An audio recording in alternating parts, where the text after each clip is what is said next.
And then I go and spoil it all by saying something stupid like I love you. Halo teman-teman semuanya, perkenalkan aku Destiara Zahra dari kelas 1C Program Studi Ilmu Pendidikan Agama Islam Universitas Pendidikan Indonesia. Hari ini aku ingin mempersembahkan sesuatu yang sangat berarti buat aku, yaitu Dreambooks, sebuah karya kecil yang aku buat sebagai cerminan dari diriku sendiri. Buku ini bukan hanya sekedar tugas, tapi juga perjalanan hati tentang siapa aku, mimpi-mimpiku, dan bagaimana aku ingin tumbuh menjadi pribadi yang lebih baik dari hari ke hari.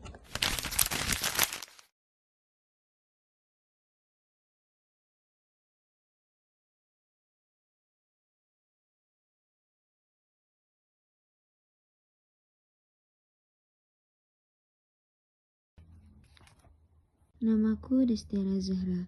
Aku lahir di Bogor dan kini tinggal bersama keluarga kecil yang hangat dan penuh kasih sayang. Aku adalah anak pertama dari 2 bersaudara. Buatku, keluarga adalah tempat ternyaman untuk pulang dan sumber semangat terbesar dari hidupku. Perjalananku di dunia pendidikan dimulai dari Sekolah Dasar Negeri Pasir Laksana 1, kemudian aku melanjutkannya ke MTs PPQ dan MAPQ. Dan kini aku bersyukur bisa menempuh pendidikan di Universitas Pendidikan Indonesia. Selain belajar, aku juga aktif di berbagai organisasi. Aku pernah menjadi anggota OSIS di bidang kebersihan, kemudian dipercaya sebagai pengurus pondok, yaitu sebagai wakil ketua di Pondok Pesantren Ilmu Al-Quran. Ya, aku suka sushi ya teman-teman. Selanjutnya ke bagian personality. Kalau bicara soal kepribadian, aku termasuk dalam tipe ESTJ, seseorang yang tegas, terencana, dan bertanggung jawab. Aku suka keteraturan dan selalu berusaha memastikan segalanya berjalan dengan baik. Aku juga memiliki golongan darah A. Aku dikenal rapi, sensitif, dan mencintai kedamaian. Aku selalu berusaha melakukan setiap hal dengan sepenuh hati, karena aku percaya kesempurnaan lahir dari ketulusan. Tegas bukan berarti keras dan lembut bukan berarti lemah. Aku belajar menjadi kuat tanpa kehilangan sisi hangatku. Dalam hidupku, aku punya banyak sosok yang menginspirasi. Salah satunya adalah Bunda Haji Sarif Fatimah Al-Hafizoh, seorang guru yang sabar, bijak, dan penuh kasih. Beliau mengajarkanku bahwa ilmu bukan hanya untuk menjadi pintar, tapi juga untuk menjadi manusia yang bermanfaat.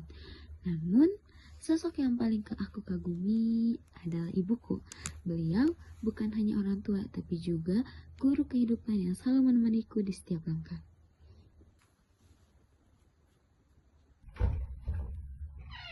Di halaman selanjutnya itu tentang sebuah pencapaian.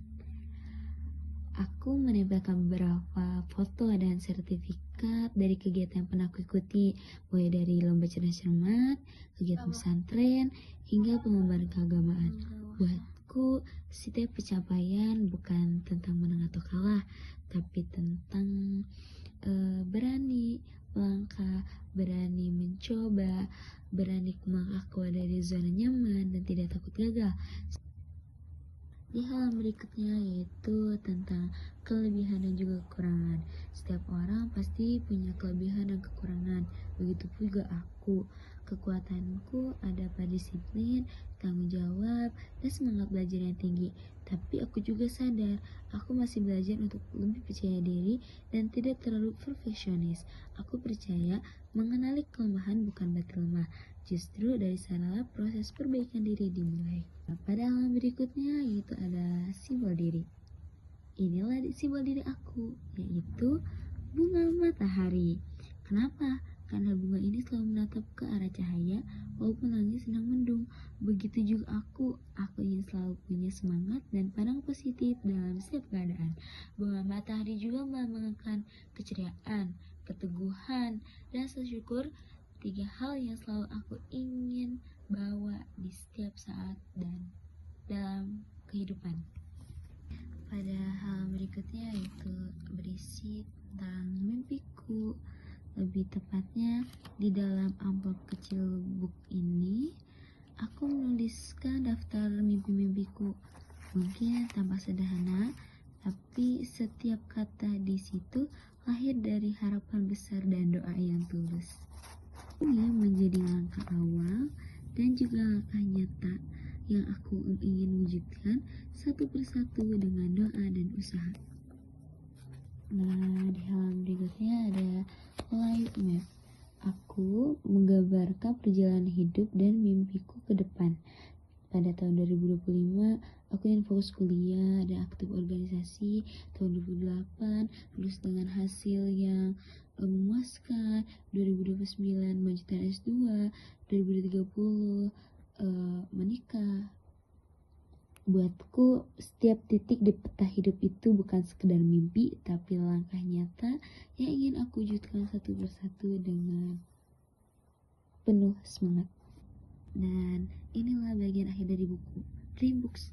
Bukan hanya sekedar foto biasa, tapi di setiap foto dalam Dreambook ini menyimpan cerita tentang tawa, pelukan, dan kebersamaan yang tak tergantikan. Ada keluarga, sahabat, dan orang-orang tersayang.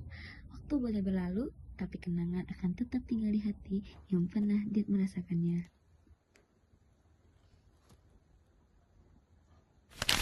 Dan itulah sedikit kisah dari Dreambooks versiku. Lewat karya ini aku belajar bahwa mimpi tidak harus besar. Yang penting dijalani dengan tulus, kerja keras, dan keyakinan kepada Allah. Aku yang terus tumbuh menjadi pribadi bukan hanya sukses, tapi juga bermanfaat untuk orang lain. Terima kasih sudah menyimak cerita Dreambooksku. Semoga kisah ini bisa menginspirasi teman-teman untuk bermimpi, berdoa, dan berani mewujudkannya.